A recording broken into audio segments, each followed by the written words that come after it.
This is Food for Thought, a podcast for all, but a specifically curated conversation for men and those that love them. Food for Thought is powered by the Brothers Brunch, which is an experience that focuses on 3 specific ingredients: cuisine, culture, and connection. The Food for Thought podcast adds to this experience as it's intended to be an expansion of one's palate that explores the human side of leadership, the reality of our relationships, the legacies we intend to leave, and other drops in life's proverbial bucket that provide men with the tools that they need in an effort to lean in as better husbands, fathers, and friends. Welcome to the table. This is Food for Thought.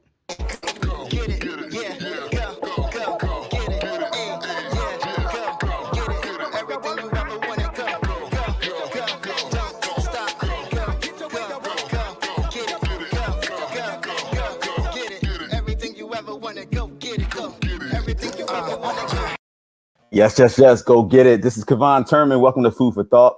I have a very special guest today. I'm super excited. I happen to work with this gentleman.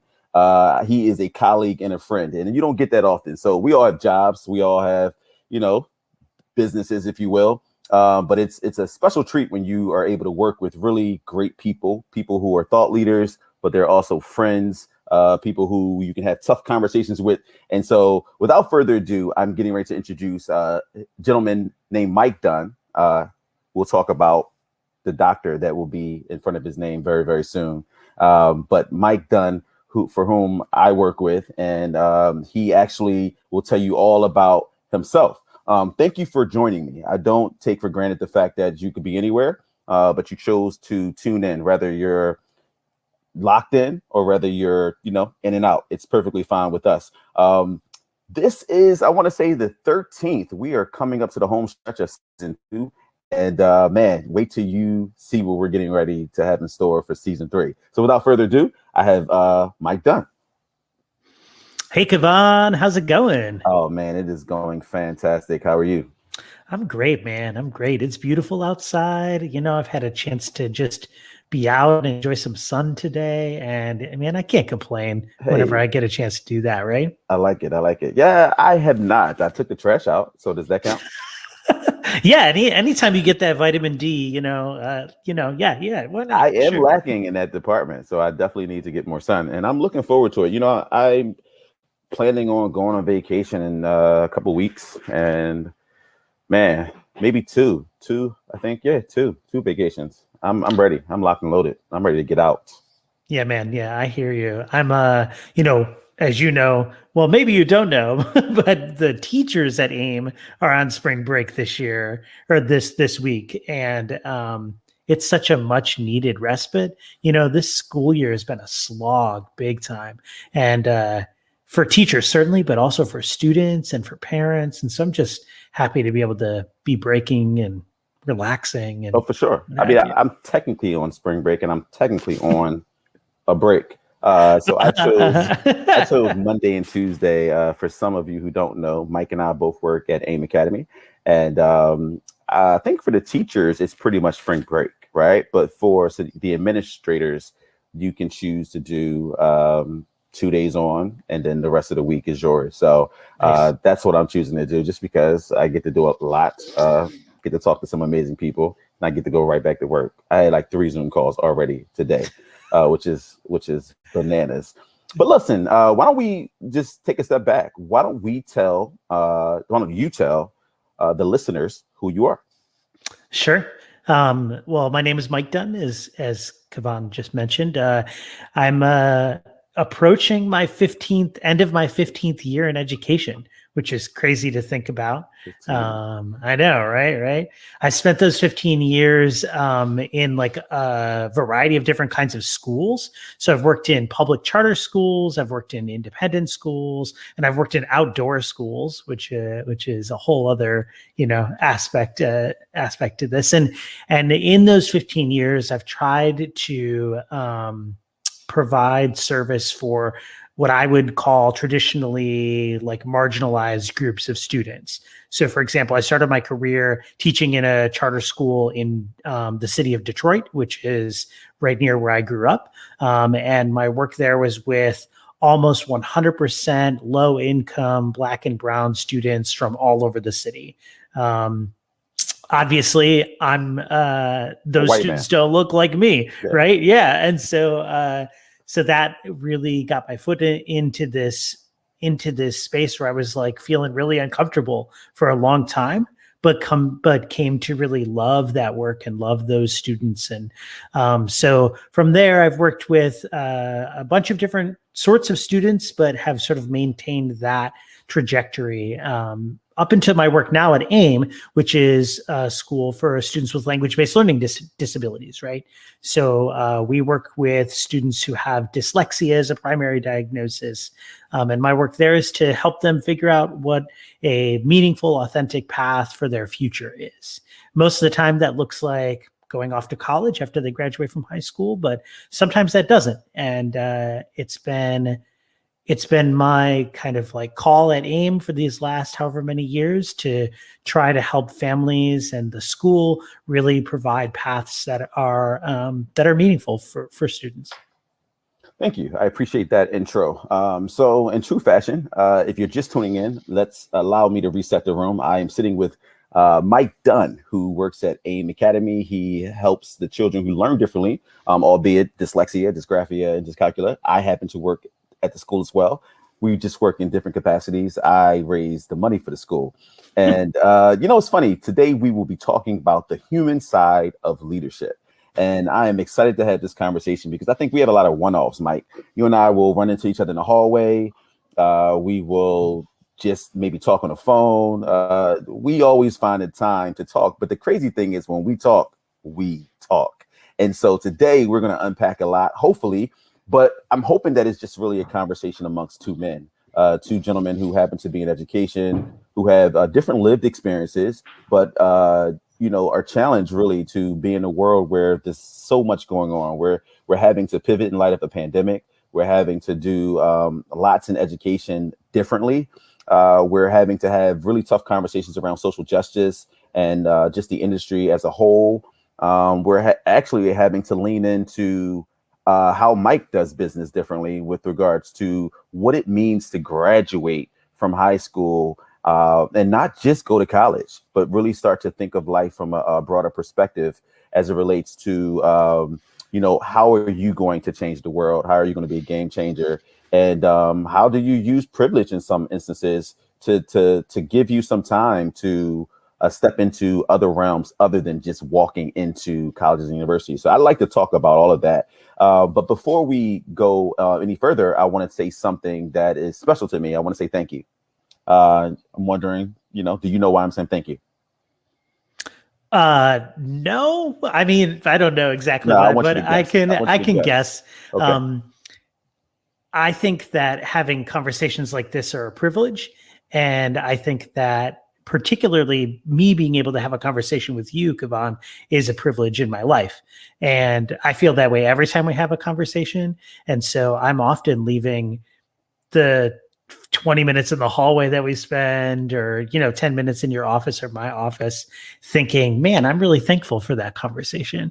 So if I was sitting where you are and made that statement just like you did right now, that's the reason why I would be saying thank you. Well, listen, I'll take it. I'll take that. I'll take that. Not totally, not completely off from where I'm coming from, but believe it or not, and I've mentioned this before on previous shows, I have been sitting on this concept and this idea for quite some time. And I'm not sure if you remember because we have so many conversations, but we were in the hall. We were actually outside of Laura's office on our way to exit into the front foyer. And you said, hey, what's going on with the podcast? And I'm like, it's coming. I'm trying to do research. I just want it to be good. I want it to be right. And you said, Kavan, just do it.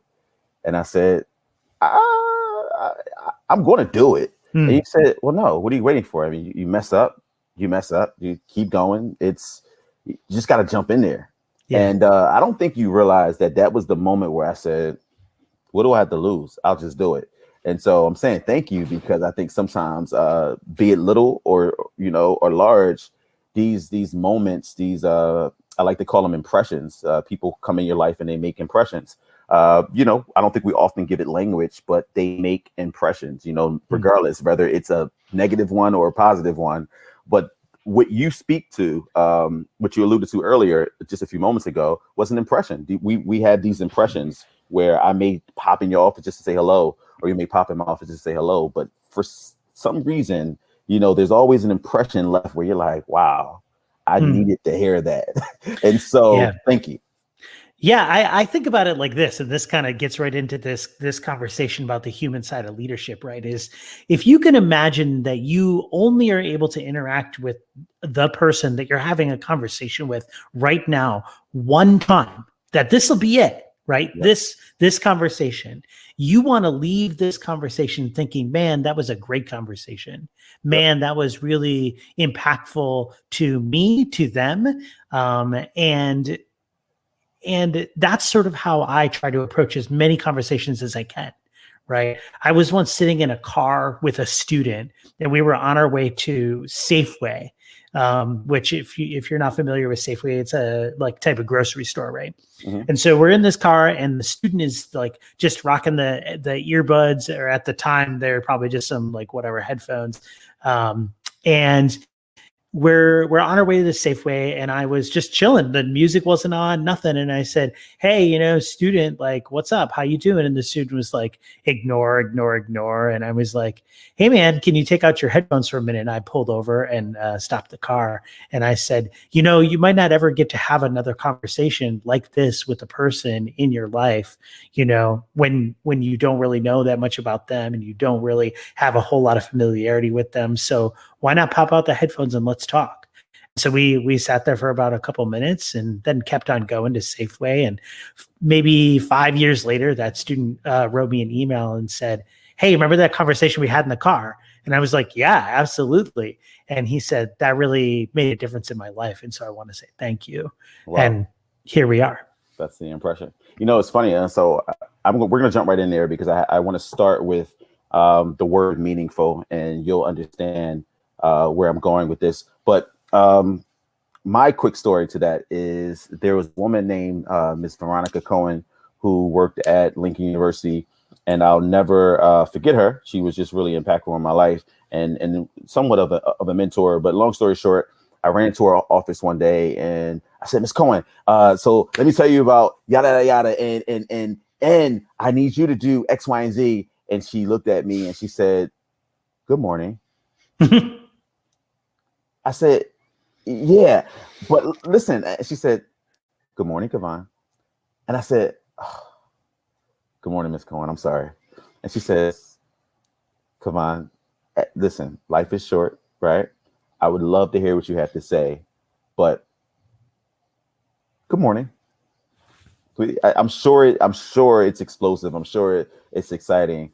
But good morning. So when I hear your story, I often think about that story because it's so simple, and it's really was a teachable moment, and wasn't long lasting. But I'll never forget it because I said, "Wow, sometimes life moves so fast that we forget to do the simple things, which is good morning." Right. And really mean it. So, which leads me to my first question: are people really ready for meaningful? I'd love to allow you to go anyway, but I know how your brain works. So let me create the framework for it so we can. But are people really ready for meaningful? I raise money, and I think I've changed my language lately, where I now ask constituents, what would a meaningful gift look like to you? Which is very different than. I'd like you to thoughtfully consider giving us $25,000 to support Sam's Place, right? What would a meaningful gift look like to you allows me to tap into the human side of who they are, right? And what's meaningful to them. It tells me a lot about the donor. But the question I have for you is similar to the moment you had with that student. Are people really ready for meaningful? Yeah, that's a tough question. Because I think maybe the real answer to that question is people think that they're ready for meaningful, right? But I think meaningful is not exactly what the status quo looks like these days. Okay. And so by saying, let's have like a meaningful conversation around this, or like, are you ready? Or what would a meaningful gift look like to you?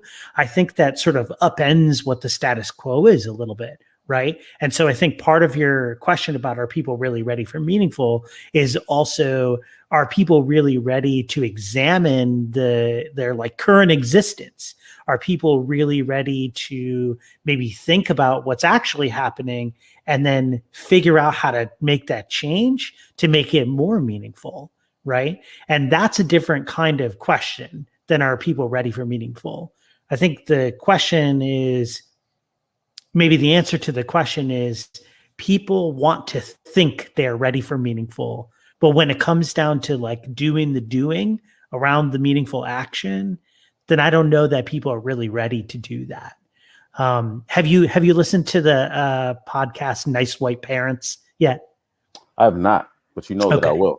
Yeah, you should check it out. Right, so it's on New York Times podcast. It's a mini series, and the whole conversation in the podcast is around white families who are, trying to like make meaningful change in schools in their neighborhoods.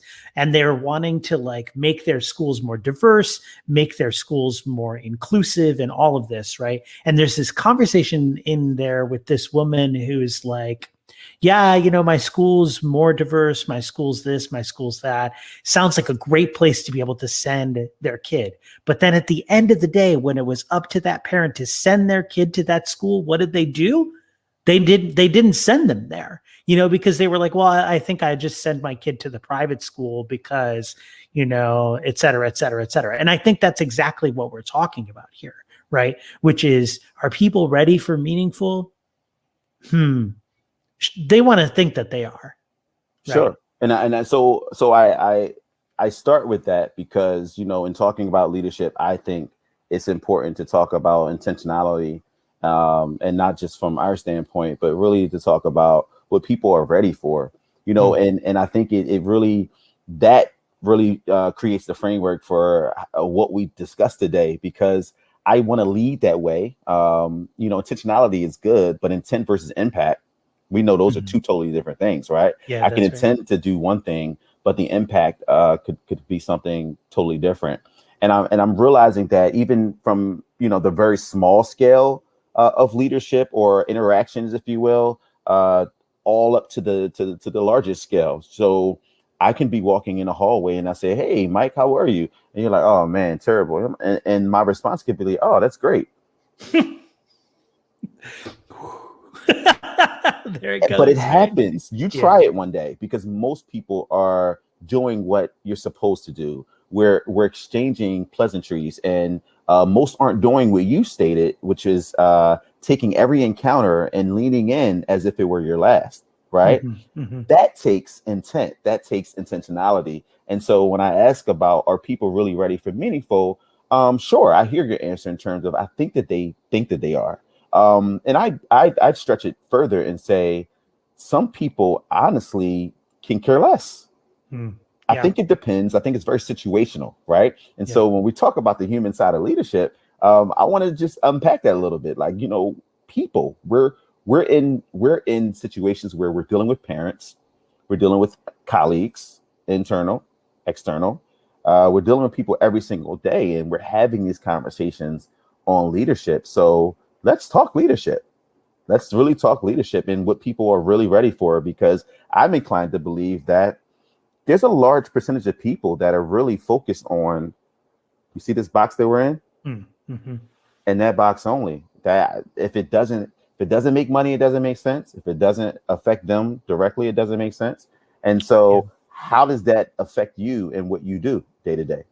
Yeah, I think it's more complicated also because I'm dealing mostly with parents, and parents have concerns, right? Because their kids are their legacy. They're trying to provide their kids with this, world that's better than what they've had. And this, right? You have two kids, and I think about the the recent Varsity Blues scandal with Rick Singer. And for listeners out there who are not familiar with this scandal, you should check it out on Netflix. It's just called Varsity Blues. It's sort of like a documentary, but the whole premise, and spoiler alert, so fast forward about 15 seconds while I explain what this is, but but spoiler alert here for the next 15 seconds. So the gist of the story is Rick Singer is this guy who's living just in California, and he essentially uses what he calls the side door to get rich people's kids into highly selective colleges. It's really good. It's very good. Yeah. With the side door, though, comes hundreds of thousands and millions of dollars of donations and exchange of money to recruitment specialists at colleges, things like this, right? And so this brings up this idea that parents, even the privileged, wealthiest parents, are going through great lengths to do whatever they can in their power, in their purview, to make better for their kids, Absolutely. right? And I have to say, at the end of the day, some of those folks, those parents got, 5 days in jail for spending $250,000 to get their kid into Stanford. And if you ask a lot of people if they had an extra $250K to spare and they could sacrifice 5 days in jail for their kid to go to Stanford and potentially, be so much better off in the long term for the rest of their life, they probably would. That's right. And so I think that the parent part of this equation makes it more challenging because parents are willing to do whatever they can, and rightfully so, Right. And so I love that you bring that up because I want to talk about the good, I want to talk about the bad, and I want to talk about the human side of leadership. And so where we're in a world where these things are occurring and people are going to parents in particular are going through great lengths of what they need to do so that their kids can do what they want to do. It's all things come to play, all types of, words come in my head: integrity, desperate, a lot of things. But I really want you to define for me, because I really want to unpack this, because I think the next conversation we're going to have is hurtful moments, right? Because I think intentions are good, but then we all have to deal with those hurtful moments. And I want to know if you can give our listeners accounts for a hurtful moment, redacted, you can give it the way you see fit, but how you overcame that, right? But I want you to talk about the good. How do you define good leadership? How do you define bad leadership in the simplest terms? And how do you define this dichotomy of the two in human leadership? It's the human side. So I know it's pretty loaded, but see if you can give me the Mike Dunn approach to how you would answer such a question. Oh my gosh, this is like challenging question. I'm trying to think of some metaphor to relate it to. There's no metaphor. It's very difficult. So good leadership. Let's start there, right? Sure. I think about good leadership as human centered. I think about it as built around empathy. Okay. Like you're leading as a person, leading other people, and you have to come to that space with that awareness. Right. You have to understand that, like, organizations, they're just people, right? Products that you're trying to sell, like, you got to have people engaged in that process of selling. So it doesn't matter whether you work at Amazon, which I think is a really interesting test case right now as they're going through the unionization process, and Amazon themselves are going through this process of trying to disembowel that unionization, right? Through really bizarre tactics too. And we're watching this unfold in front of us. And so I think about good leadership as remembering that you are working with other human beings, and starting from that place and saying, I wonder if I make this decision, how this will impact the people that I'm leading. And then moving from that place to kind of understand people from a real, hearing their voice perspective. So not saying like, if I make this decision, here's how I think it will impact people. Because sometimes as a leader, you're in a place of privilege that you actually don't know. Right. And so you need to take your privilege, and you need to go talk with the people that you are leading and say to them, hey, I'm about to make this decision. Talk to me about how that's going to impact your life. And like you actively listen. Yeah, where you sit there and you like take notes and like the whole thing, right? Because if you don't have those conversations, you're just making assumptions about the impact that that's going to have on the people that you're leading, right? And those conversations need to be with as many people as you possibly can have them with in as productive a way as you possibly can. If you're not doing that, then you're just thinking you're leading at that point. You're just making decisions, I think. Wow. Difference between a manager and a leader, a boss and a leader. Yeah, I think so. I would say also just like a decision maker and a leader, right? Leadership is transformative, in my opinion. It's oftentimes hard to explain. But tell us about bad. So bad leadership, I think, is a little bit of the opposite, right, of what I was just saying. You're just basically ignoring people, but you're also making just loads of assumptions. You're making assumptions about the impact something might have on individuals. You're making assumptions about individuals' experiences. You're also making sort of assumptions about the market that you're working in, right? You're just sort of making assumptions that you might be very smart, and you might have a lot of like understanding of the space that you're working in, but true leadership understands that things are sort of fickle and change very rapidly, especially right now. The information flow that we're engaging in right now is so rapid that it can cause even just slight windfall changes, and you have to be aware of that as a leader, and therefore you have to be empathetic to those changes and how they can happen like that. And we're sort of in that example right now. In the last 12 months, things for leaders have changed absolutely dramatically. And at one point they were changing by the week, right?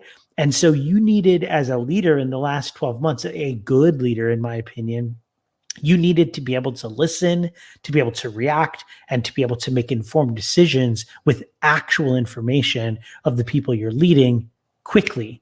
And so I think bad leadership is just sort of plowing ahead without awareness of who the people are that you're leading, without an idea of how to be empathetic toward those people. And I think also having, I don't love the ideas of growth and fixed mindset. I think it can be a privilege to have a growth mindset. And I think it's hard just to say you need to have a growth mindset, but I think as a leader, you're in a place of privilege. And so you do need to have a growth mindset. And if you don't have that, then I think you're sort of missing the opportunity to reflect. You're missing the opportunity to really like gather as much information as possible. And you're missing the opportunity to make actually good decisions, meaningful decisions, really, to our point earlier, right? That's good. So why don't we sit that there? So the good, the bad, and why don't we unpack together the human side, right?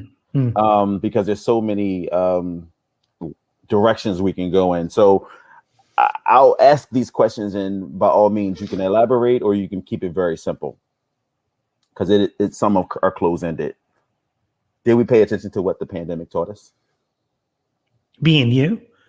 No, you and I are very different. Did we pay attention to what the pandemic taught us? I think at different levels, potentially. I think the real answer to that question, though, will not happen for another year. I think like one example, right, is the work from home movement.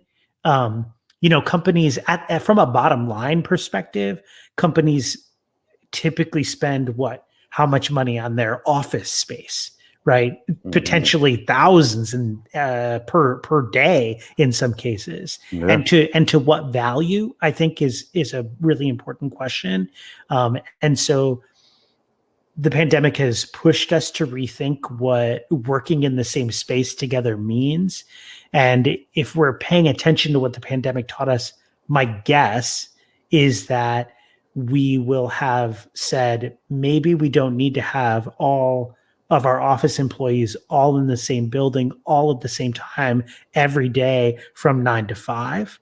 And there are production benefits and comfort benefits to work from home. And then also there are bottom line benefits to work from home.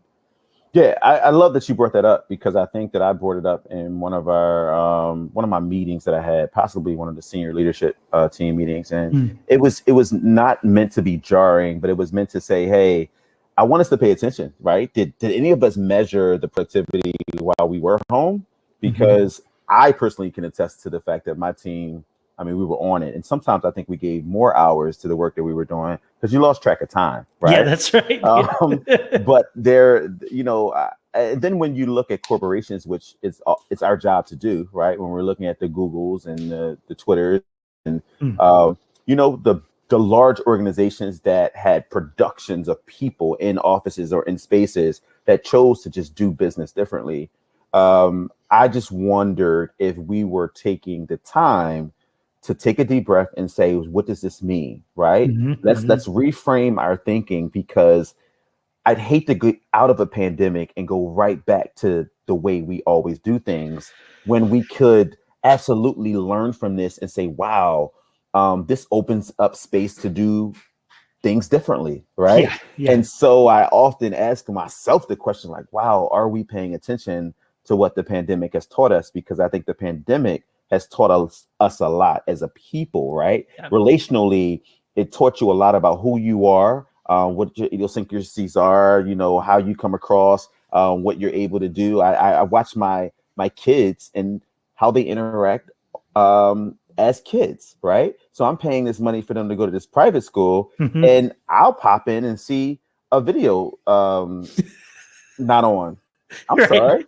Wait, we're not doing that. You put your video on, you can be on mute, but they need to see your face. We're not multitasking while you're in school. So I'm learning more about even my kids, my wife, schedules, what people do throughout the day, right? What I do throughout the day in between breaks. Like, my wife gets to hear me ask people for money on Zoom, right? Which, I don't know. It might be like, well, why did he ask like that? Or it could be, wow, this is what he really, when they say, sure, I'll do that. It's like, wow, he actually gets paid to ask people for money, right? And so there's a lot of lessons learned from this pandemic. And I think that we failed, to be perfectly honest with you, if we get out of this and just to say, okay, we're all back, without like having some really good, rich discussions on, so what does this mean, right? What does this, how can we now do things differently or capitalize on the fact that we know it works? 3 to 4 months, we were like, it worked. Yeah. This is what bothers me about those people that are out there saying, man, I can't wait for things to get back to normal. Right? I'm like, please no. Like, there are some things that I just don't need to ever go back to normal, right? I need to never have a parent meeting at my school in the evening after 7 p.m. for an hour and a half, where I'm standing there presenting in front of parents during that time. That doesn't need to happen anymore, because everybody's tired, everybody's grumpy, everybody had to drive from far away to get there, and everybody just wants to be at home with a coffee in their hand or a tea or another beverage and be listening to the same exact presentation, right? Yeah. We have to do things differently. We have to. I think another interesting point about this question is particularly relevant to schools. Right? Schools have been not great places for students for a long time, particularly low income Black and brown students, right? Particularly students in crowded urban districts, and particularly schools in crowded urban districts and schools in the middle of nowhere in very rural spaces.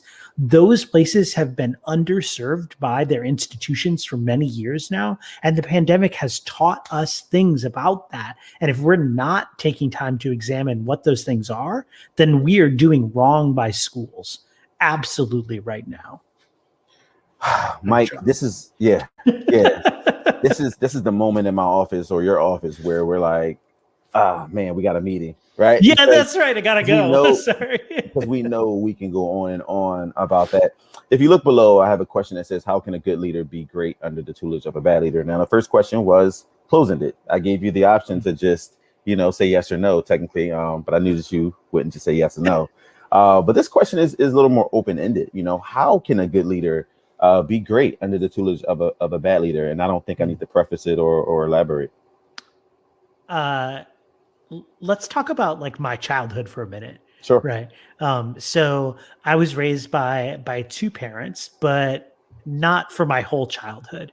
I grew up from about age, born until 1.5, 2 years old. And then my mom moved away for a number of years and I was just raised by my dad.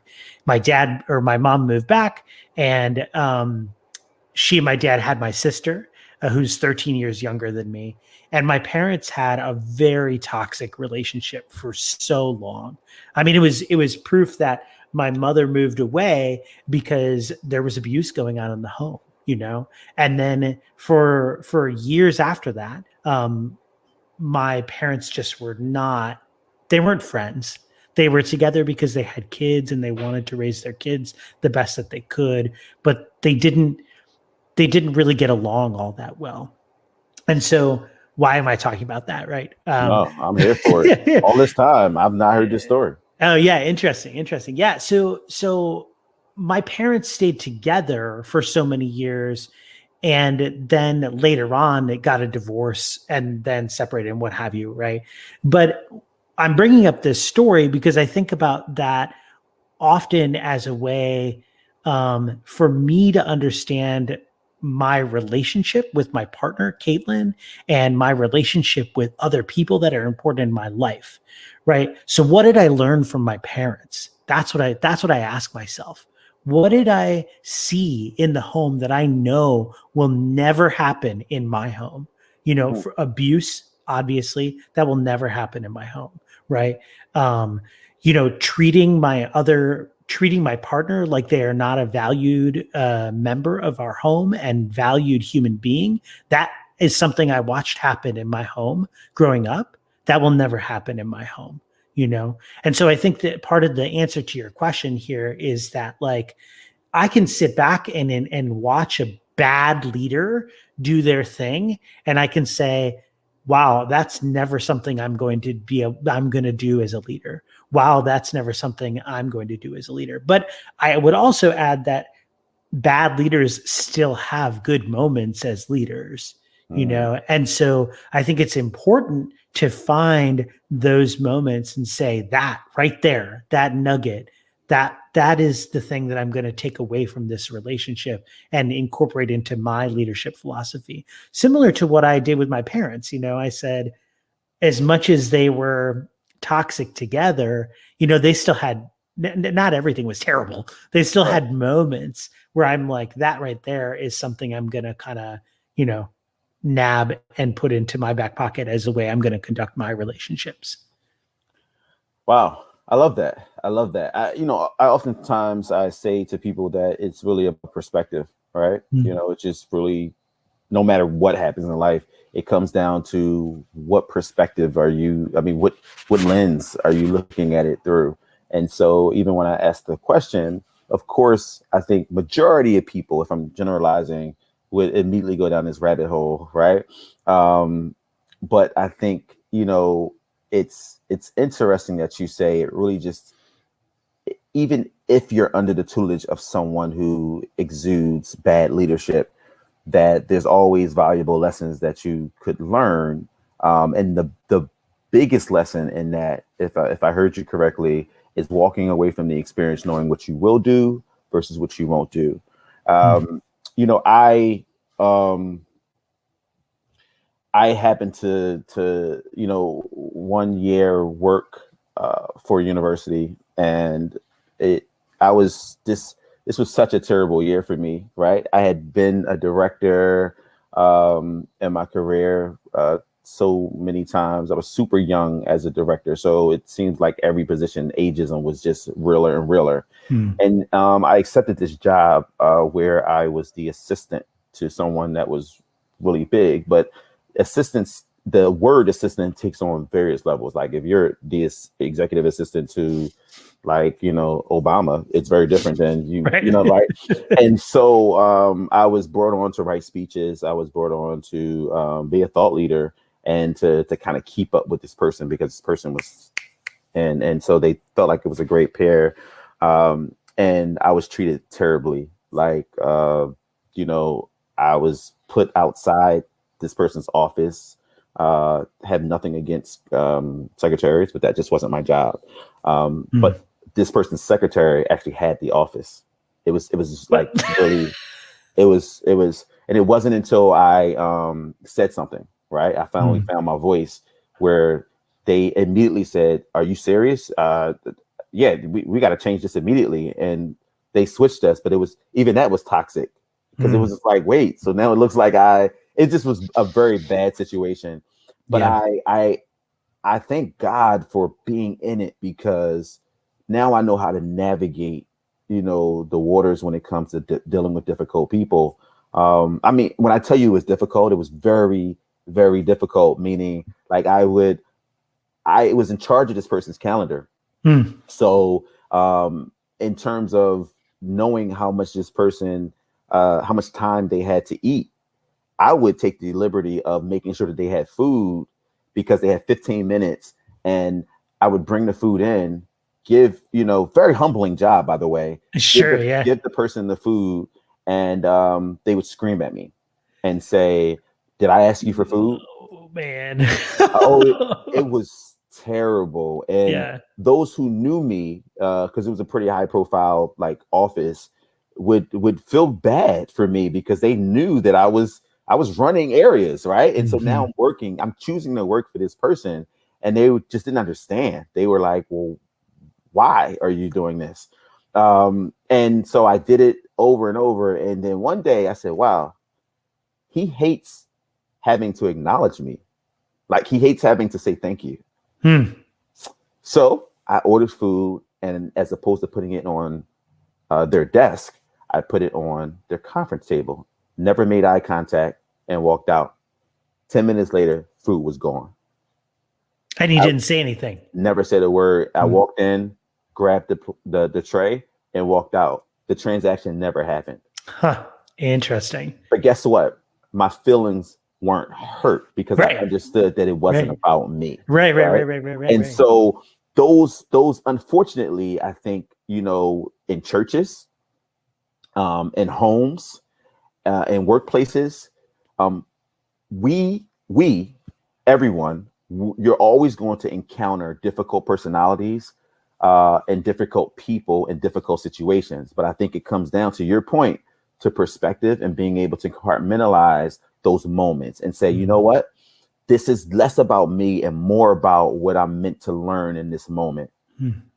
And so when I tell you hurt, it was an understatement, because you know, the heart that I have, right? So I'm like, wow, I obviously I couldn't even do this type of work if I didn't care about the person and wanting the person to be great.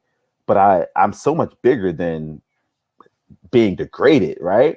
And so that was when we talk about the human side of leadership. You know, oftentimes we grow up in this world where people, and I'm not sure if you've heard this statement, but they tell you to take the emotion out of the workplace. So my next question for you is, how do you feel about that statement? That's like saying that teaching is an apolitical act. It's just impossible. You know, like unless you reach the point in your career where you're like working for an organization that your work is heartless. It's just transactional. You know, like you show up to your job and you flip some burgers, and then like you go home and you cash your paycheck and like whatever, it's just not, that's just not where you're at. Right. But I would say that for the most part, that's not most human beings. Most human beings put their heart into their work because they care about what they're doing, even to some degree. Even people that are working for, organizations that may not care that much about them, they typically putting some heart into their work. Absolutely. So I think that removing the emotion from one's work, it might be an impossible thing to ask anybody. They say like, don't care as much, or there's the we've heard it all. Famous book, like The Subtle Art of Not Giving a F. Yes. Yeah, right. And I do believe in some of that. I do believe that you have to have a measured kind of amount of heart that you put into your work, because at the end of the day, your work maybe is not the entirety of who you are. Right. You're still like a thinking being, right? You're still a heartfelt individual, whether or not that's in your work or not. It could be with your family. It could be, with the space that you live in, what have you. But there's still like your entire life, whether you believe this or not, your entire life is more than just your work. Yeah. That part. So talk to me about hurtful moments. So you gave me this one example, right? Mm-hmm. And have you had other hurtful moments that you have felt like you've really grown from? And what did those look like? Yes. If I'm being transparent, the first time in my life that I've ever gotten written up was at AIM. Oh man. Okay. Yeah. You weren't expecting that. No. And I'm extremely close to both of the individuals that I report to, but I got written up, and it was really simply like, I think I reported on the number was wrong during a board meeting or something like that. And in that moment, I was hurt because my wife and I were like kind of separated, and I was going through a lot at home. And, I've been conditioned, since a child, going through molestation, having my mom be, addicted to drugs at a large portion of my childhood. I was really good at wearing a mask, right? That grins and lies. And so trauma it was just trauma, but I always muscled through it and put on a good face. And so I think most people who know of me or see me on a screen think of me as being one thing, but oftentimes you're met with these moments where you ask yourself, who's strong for the strong, right? I don't feel like being strong. And quite frankly, I'm going in my 5th year at AIM. And it was a moment where I was really, really just trying to hold on. And, I'm a Black man who works with predominantly white people, and I'm in charge of the money. I don't care if you don't choose to ask yourself these questions, but yes, it's hard work showing up and being 100% present because there's a lot riding on it, not just for me, but for people who look like me. I don't think my colleagues feel that pressure. They just don't. And so I think that in that moment is when, I realized that there's so much unlearning we have to do, Mike. You know what I mean? I grew up in a house where my mom said, what goes on in my house stays in my house. You don't go in the streets telling my business or telling our business. So no matter what, suffering or going without food or my mom, being on drugs or me dealing with molestation, who's going to know that? No one's going to know it. Right. So what happens is that we suffer in silence. It's why I do the Brothers Brunch, for God's sake, so that men have a safe and courageous space to talk and be listened to. right? Yeah. And so to just bring this moment full circle, and this is why I hate talking to you, because you always turn the tables. But in this moment, and I'm being transparent because, you know, there is a certain level of, I don't think people heal until they truly understand what you go through, right? And I'm not the first, and I won't be the last.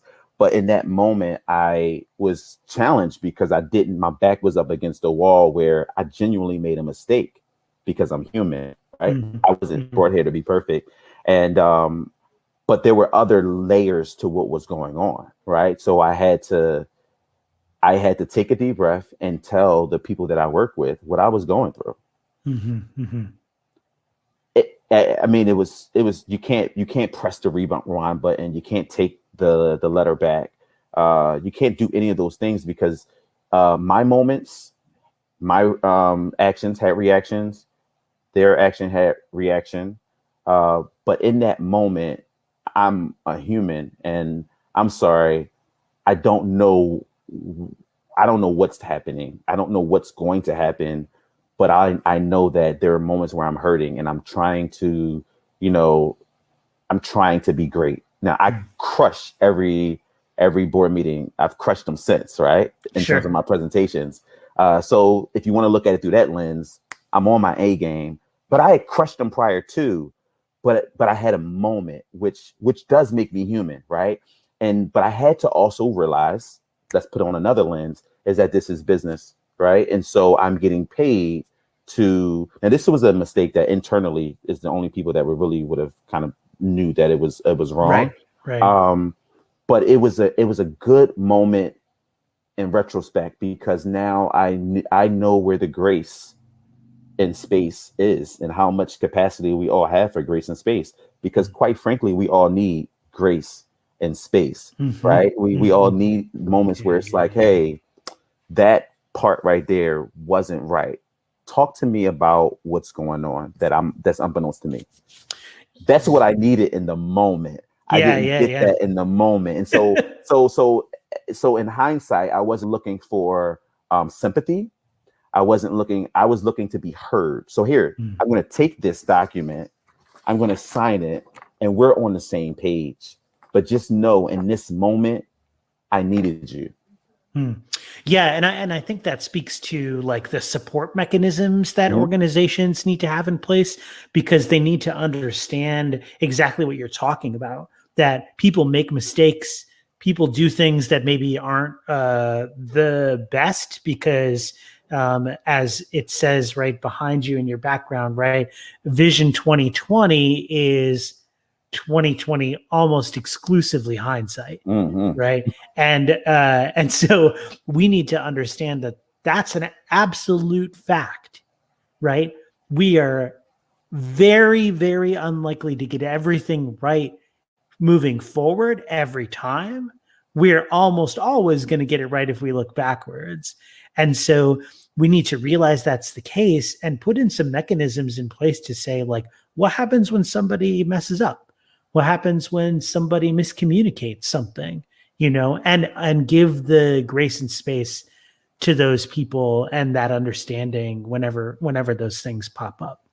I want to take one more look at that hurtful moment concept and relate this back to this larger conversation. I think a really important part of being a human-centered leader is also understanding that your practice requires it to not only be in the spaces where you're considered a leader, right? But also just to be in your life as a whole.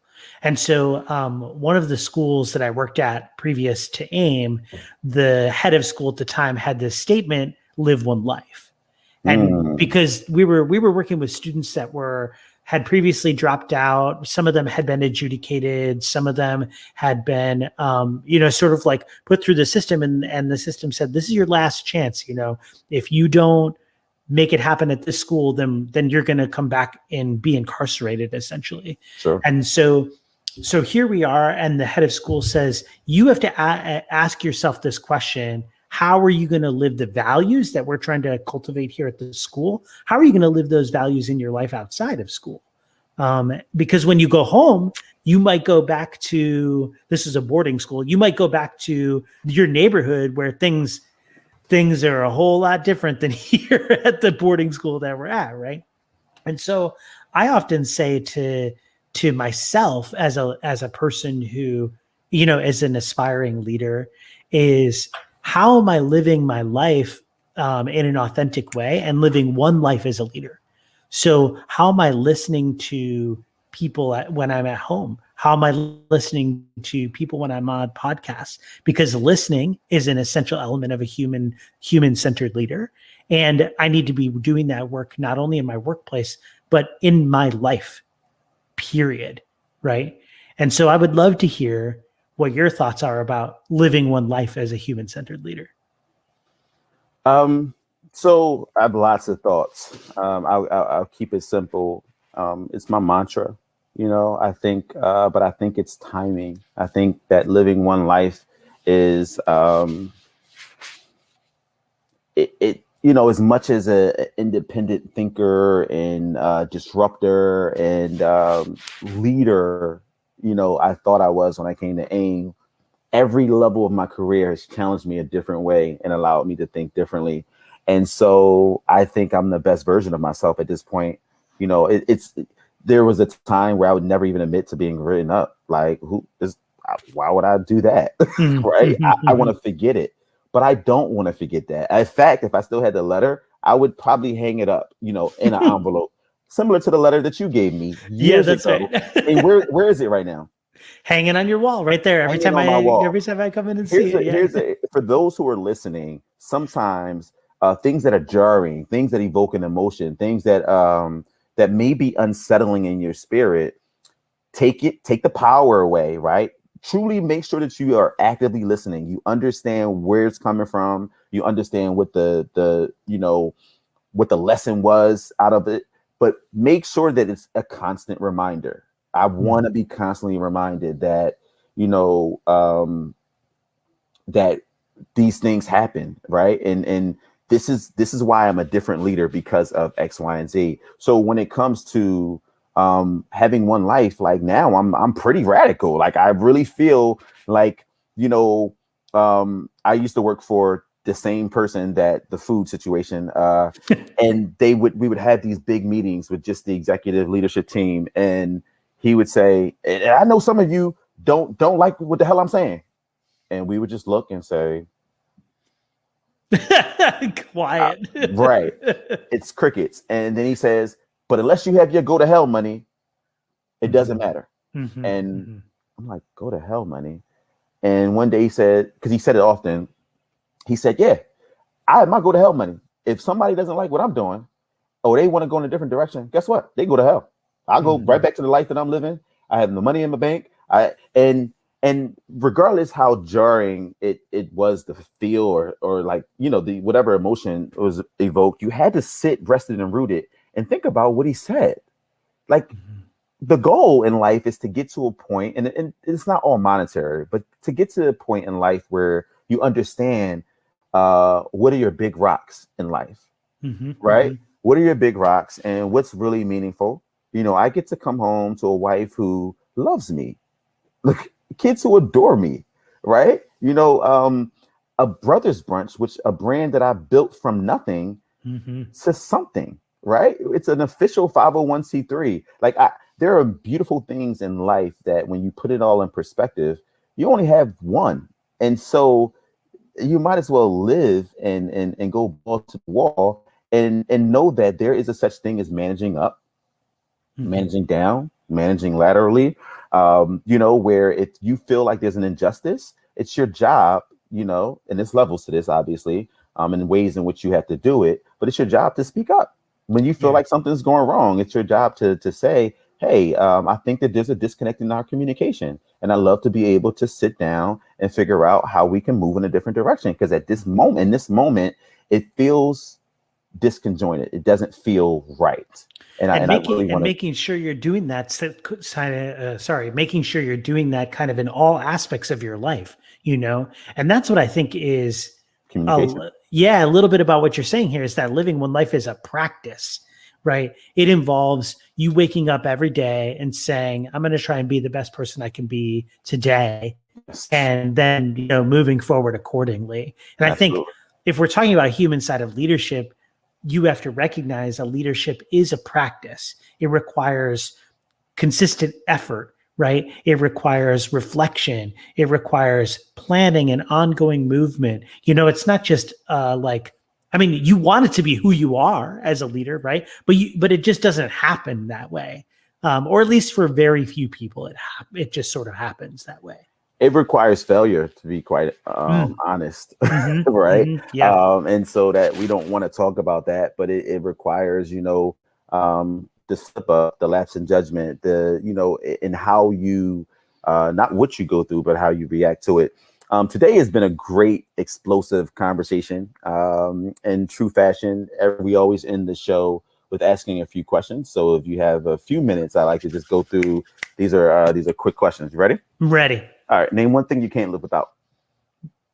I don't know if I'm ready for these questions. You're ready. One thing I can't live without. My partners, my dog, and Caitlin. Partners. Should I ask more questions, or I'll just leave that alone? No, Caitlin, one partner, dog, other partner. Got it. Partners. Got you. Listen, I've been built for this. So I'm like, do I got any exclusives? Yeah, right. What do you want to retire doing? Taking photos and writing photo essays. Why does that not surprise me? Biggest lesson learned from quarantine thus far? Online shopping is a blessing and a curse. If happiness is a fleeting emotion, in this moment, would you say that you were happy? Yes. And I don't believe it's a fleeting emotion. I didn't ask you for this. Who's your favorite human on the planet? Aside from Kavan Turman, that is a hard question. I don't think I have a favorite human. I love a lot of people, and they're, in different ways, my favorites. Awesome. All right. Let me see here. What's the best advice anyone has ever given you? In your first 5 years of teaching, and since I've discovered every year after, you will never do enough work to feel like you're ahead of the game. There will always be something left for you to do. You will always feel like you can put in more hours to be able to lesson plan ahead, to be able to do whatever ahead, to be able to learn more, what have you. So draw a boundary around that now. Otherwise, it's never going to happen. Have you ever not noticed that I was Black?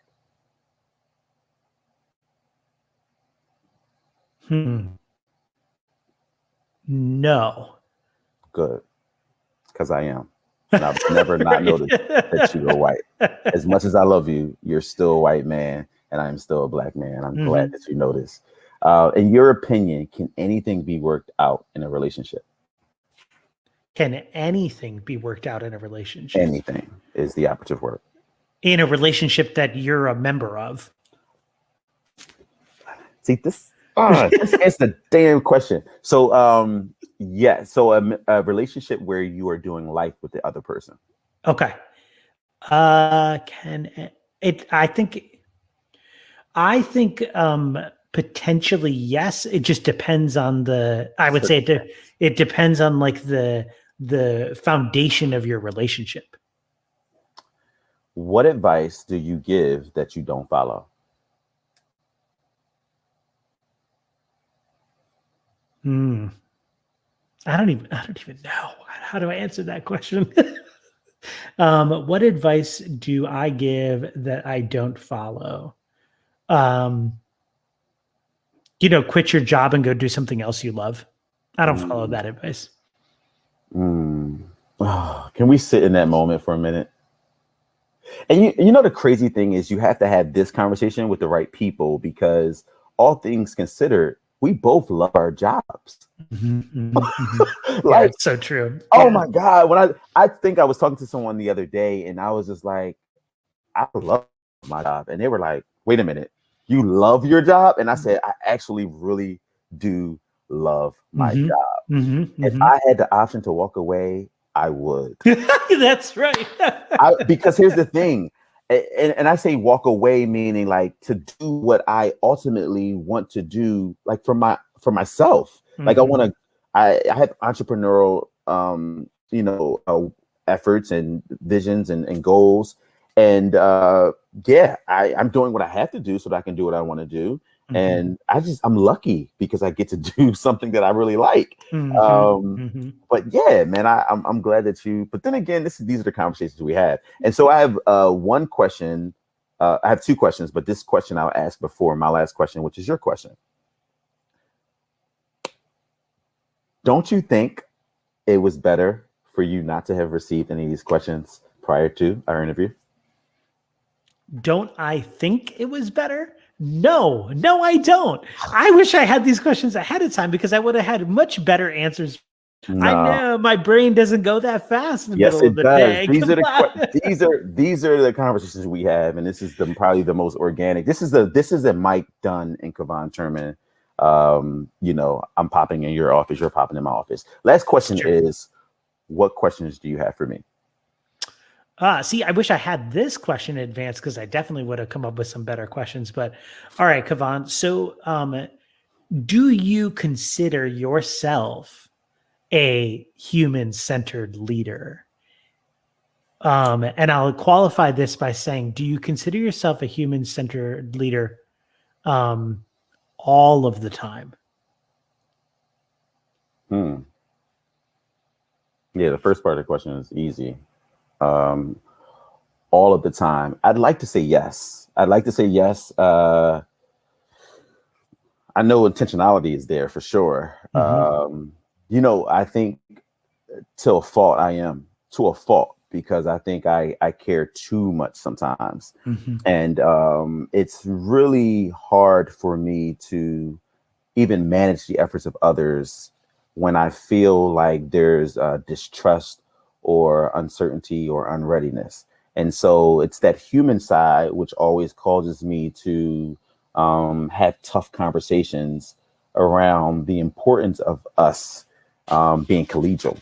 You don't have to be friends, right? But being collegial and trusting the process. Because if I'm managing your efforts or I'm working with you as a colleague, those things are really important. And I don't want to, so that human side always creeps in because I just don't want, I'd rather for us truly not to care for one another, but to understand where each other, is going or coming from. So I'd like to say that, yes, that human centeredness is to a fault, because sometimes I wish I could just be a savage and not care. Like, I said what I said, that's it.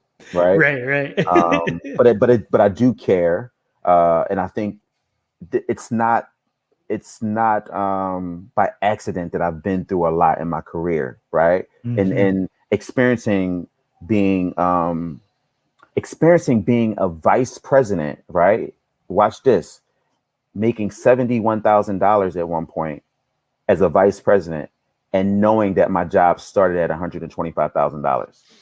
Oh man, brutal. That's because of my age and being told, well, you have plenty of time. But I made it to a seat that's the vice president seat. Like, I'm sitting at the big table. And that's the story that I think people need to understand. The human side, being able to come home and say, babe, we got to trust the process. We got to trust the process. Look, I know we wanted more money. Like, literally, I'm coming home to a growing family and I'm sitting in this big seat with this huge office and I'm making $71,000 an hour. And if you don't get the salary correlation, I don't know what else to tell you. But for most of the listeners, you'll understand how jarring that is. And having the powers that be, and I mean every last person, decision maker, just kind of look the other way. Man. That's brutal. I've been through things, right? And so, I don't apologize for being in this seat right now. I don't apologize for any blessings that come my way because I paid my dues.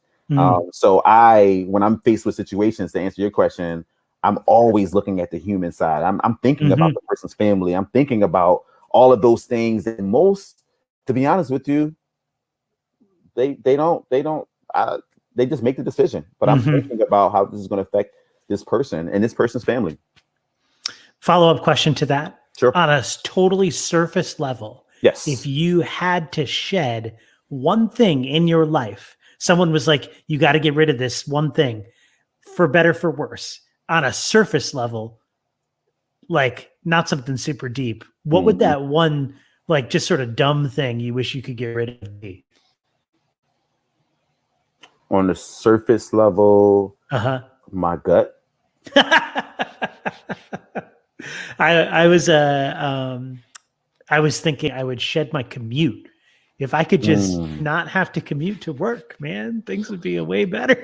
Yeah. I mean, I drive an hour and a half to work and I've been doing it for 5 years. It's not really, I don't even think about it. Like literally I get off the exit. I'm like, oh, I didn't even pay attention to it's autopilot. And can I tell you something, a secret? Not so much a secret, but I've not ever had one conversation in 5 years about time. Oh, interesting. Not one. Look down to you have to be here at. I'm lying. When I interviewed, when I interviewed 5 years ago, it was, we want you to come and be here by like 7:30 or something like that. But it was like full disclosure, it was a test because they wanted to know. They were like, "You're quite far. We want to see how this works out for you." Yeah. And but I mean, 5 years later, not one.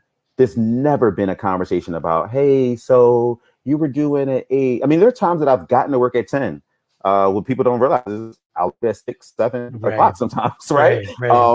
So that trust, right? And that's the thing. Like it's such a beautiful, it's been such a beautiful environment for me because I think, having worked in previous environments where these little things become big things, you're like, wait, did you realize that I worked this last weekend? Like I talked to a donor at 8 o'clock at night on a Sunday. Do you really want to do this right now? Yeah. And I've never ever in my 5 years ever had a conversation about time and effort. So when it comes to commute, like I know if I have an 8 o'clock board meeting, I'm there at 7:30. If I know I don't have anything on schedule for 11, sometimes I might be there at 9:30. It's never a big deal, but I'm always raising money. You know that. I'm always having conversations with people. So that freedom. that freedom is when it comes to human side of leadership, that's the part where you got to get that right, because if you choose to do anything other than that, that's when people start to like, I don't want to be a part of that. Yeah, that's right. That's right. Yeah. Great questions. Thank you for joining me today, man. This was this is awesome. I'm going to put you in the waiting room and I'm going to close this out. If that's okay. Yeah. Can I plug a couple things before I go? Absolutely. I got you got a lot going on. Yeah. Yeah. So I'm a podcast host as well. And Kavan was a guest on my podcast. It's called Rethinking EDU. You can check it out at rethinkingedu.co. Or you can get it wherever you get your podcast. We're on Amazon, Apple Podcasts, Google Podcasts, Spotify, all that sort of business. So check us out there. The podcast is rethinking.edu. It's just Rethinking EDU, all one word, .co. And we just finished our 30th episode. Yeah, you got it. We just finished our 30th episode, which went out Tuesday morning. And so that's super exciting. You can also, if you really love that conversation on rethinkingedu.co, we just launched our Patreon page. And so you can support our podcast we only have one option right now, which is the $1 a month level. We're still building out our Patreon experience for people. And so you can support our podcast by giving us $1 a month. That would be super helpful. When you're an entrepreneur, you're shoestringing things, any dollar amount helps. So I've got that going on. As Yvonne mentioned, I'm finishing my dissertation right now. So hopefully in the next couple of months, I'll be Dr. Dunn, fingers crossed. Yes, and that'll be super exciting. So have a lookout for any of my work that ends up getting published as a result of my dissertation. And if you want to connect with me, that would be awesome. You can hit me up on Twitter, which my handle is Michael T. Dunn.